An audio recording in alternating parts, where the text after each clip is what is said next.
What has it been like? You've owned X for a year now. Oh yeah. Do you ever wake up in the middle of the night and have a dream that you didn't do it? And your life is infinitely easier? Well, it's certainly a recipe for trouble, I suppose, or contention. What was it ultimately that led you to make the decision to do it?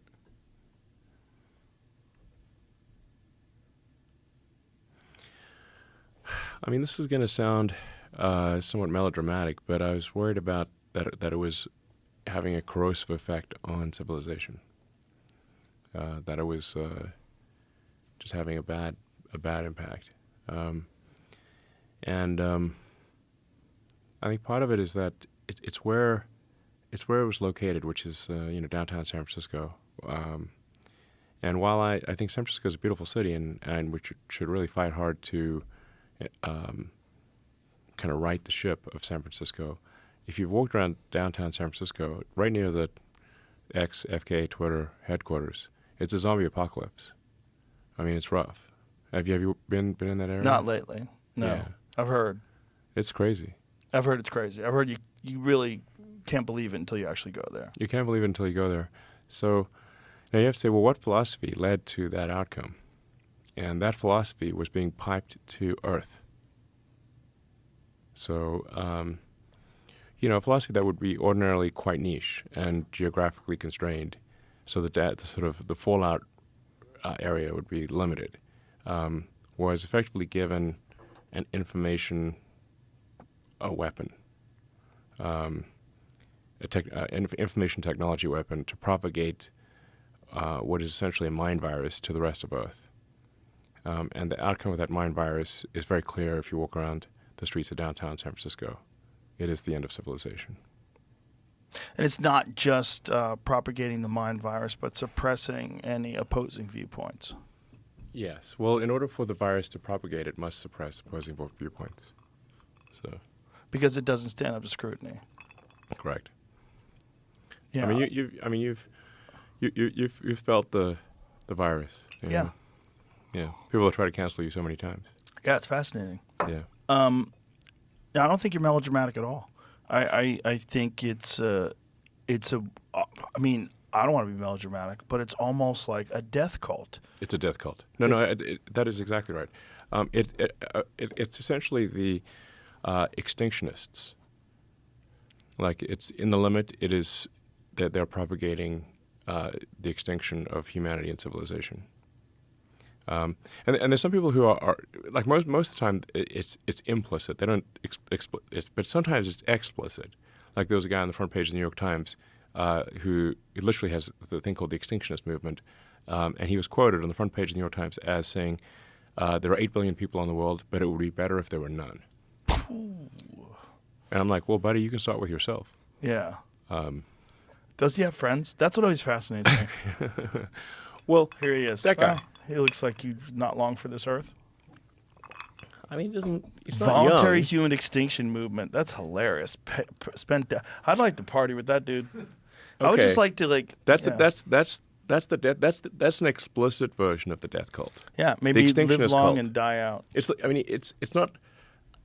The extinction is a word he uses. Yes. No, I mean, it's not it's literally a self-description.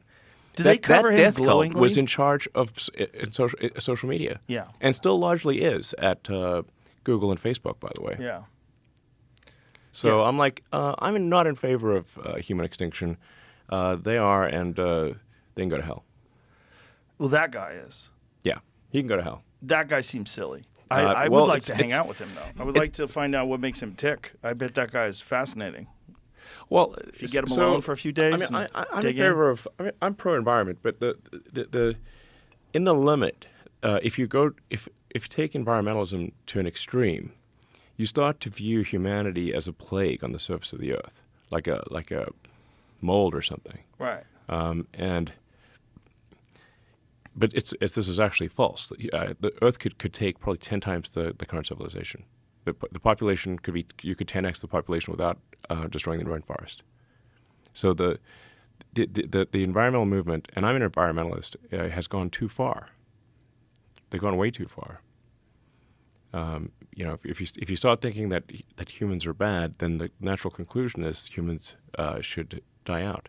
Now, I'm headed to an international sort of AI safety conference later tonight, leaving in about 3 hours. I don't meet with the British Prime Minister, a number of other people. So you have to say, like, how could AI go wrong? Well, if AI gets programmed by the extinctionists, its utility function will be the extinction of humanity. So I mean, there are times when masks are warranted, but most of the time it's actually counterproductive. Well, that was one of the things about the old Twitter was the propaganda and the adherence to whatever the CDC was saying and the dismissing of legitimate scientists, guys like Jay Bhattacharya from Stanford and legit guys. Yes. And they were suppressing them and even banning them. They banned Alex Berenson. I mean, it was wild. They banned Alex for essentially reading peer-reviewed papers. Yeah. No, I mean, all Twitter was basically an arm of the government. Yeah.